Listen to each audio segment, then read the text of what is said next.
What's going on, everyone? Steve-O Supremo here, and a tough video to try to get through. I've been trying to get through it for, it seems like, the past 20 minutes now, but we lost Billy from the Game Chasers just a few hours ago, and it's something that's been on my mind all day after getting the update from his cousin Chris yesterday on a live stream of what's going on with his brain tumor. I won't get into explaining it here. If you guys want to, you probably already know what was going on with Billy. But after seeing that update last night, it was just weighing heavy on my heart, and it was on my mind like all day. And you're probably thinking like, man, what is this guy doing?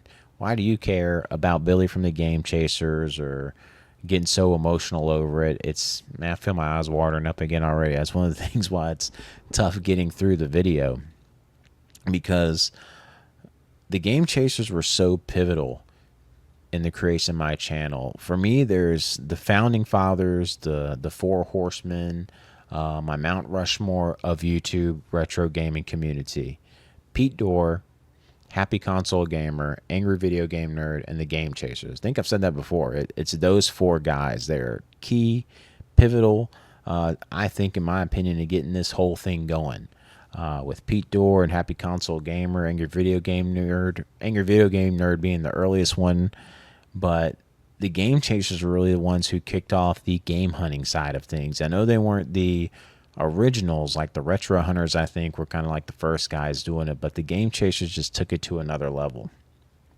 And ever since finding their content early in the days, when you've been watching someone for as long as I have, again, I've been a part and in this community before my YouTube channel, which was, 2012 or 2013, I think I made the channel. I can't remember now. I'd have to go and look. But I was watching these guys before that, before I made the content, my own content.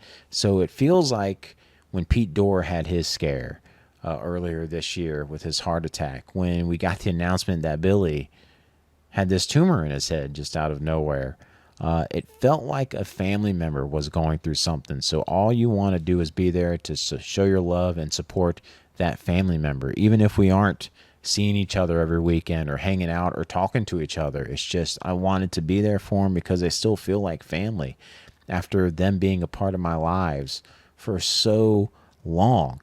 It's been nearly 15 years since they've been a part of my life, the Game Chasers. And when seeing this news about Billy and what he was going through, it tore me up. It broke my heart. I felt horrible for him, because it also opens revelations to me personally. Like, I just turned 40, and this was a guy who, again, mid 40s, a little bit older than that, and just out of nowhere, something could happen. We just never know. We never know. Something that you can't even detect until it's too late. Because who would think, like you got to go into for routine brain scans? We don't do that. That's not something we do. So it's just one of these things. It seems unfair. You get angry. So I get angry, and I'm sad. I feel sad for his family, his friends who are close to him, and like selfishly sad because I never get to see any more new content from Billy. And they were so great at it. He was so great at it. His skill of editing, just loved it. That's what made me turn into such a big fan of their stuff earlier when it came out. I remember, if you guys see, I know I'm rambling here, but I was a police officer when I first got things going in my life. Like, my first big job was police officer. And when I first started off on the weekends, I wouldn't be patrolling or anything. I'd actually be in dispatch, because this was at a college. So I'd be a dispatcher on the weekends because I was the main guy on the weekends. And during the weekday, I'd be out on patrol. But all the time on the weekends, I first found the Game Chasers through GameTrailers.com. And they had content creators who would be, I guess, contracted through them to release their content early on their channel. So I would go in there every weekend hoping to see a new Game Chasers video, just like Machinima. Machinima had Machinima creators back then, if you guys remember.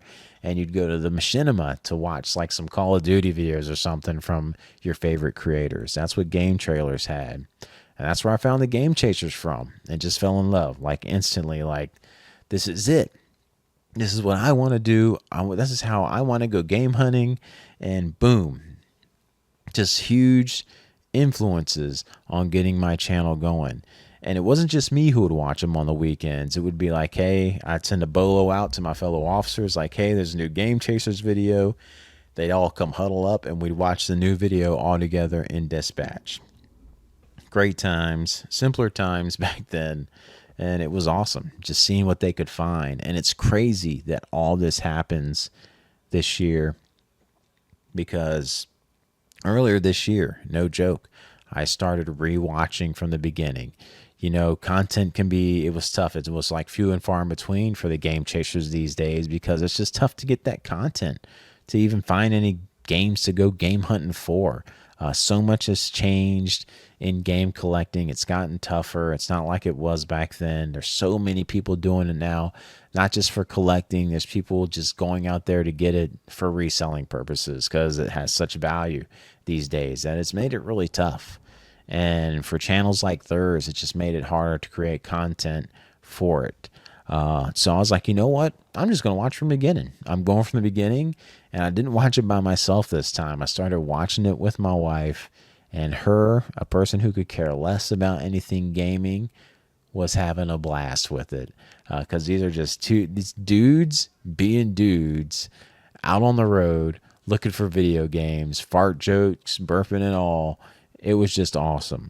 So she started falling in love with it, enjoying watching their stuff. And I remember getting up to the episode where they found Flintstones in that game store, and me just sitting there kind of like, she doesn't know what just happened. I can't wait to explain it to her.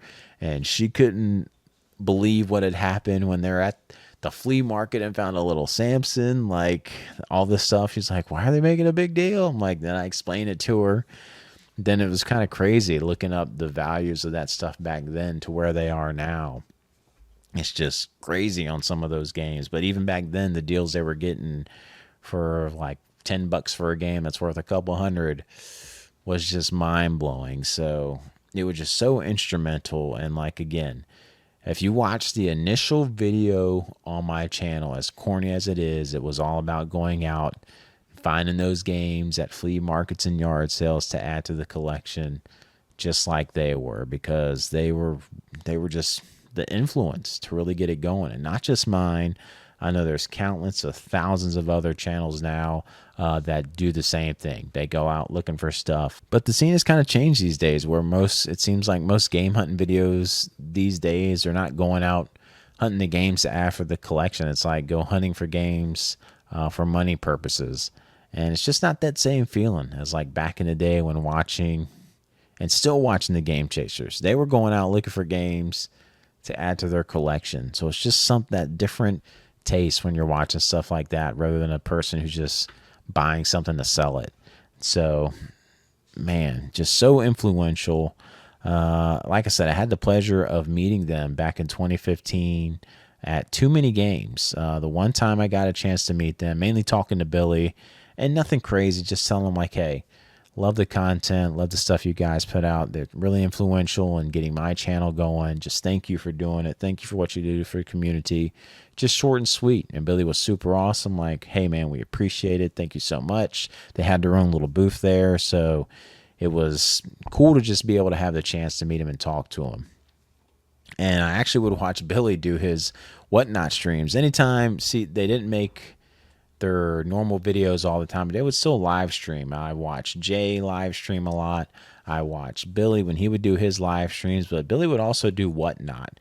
So I'm glad that I actually have some pieces in my collection from Billy that I bought from him on Whatnot that mean a lot more now, since these were once part of his, in his household, on a shelf of his, and they're now on a shelf of mine. I now feel like I have a little piece of him here in my collection it's not going to go anywhere. It'll be with me forever. So this is awesome stuff.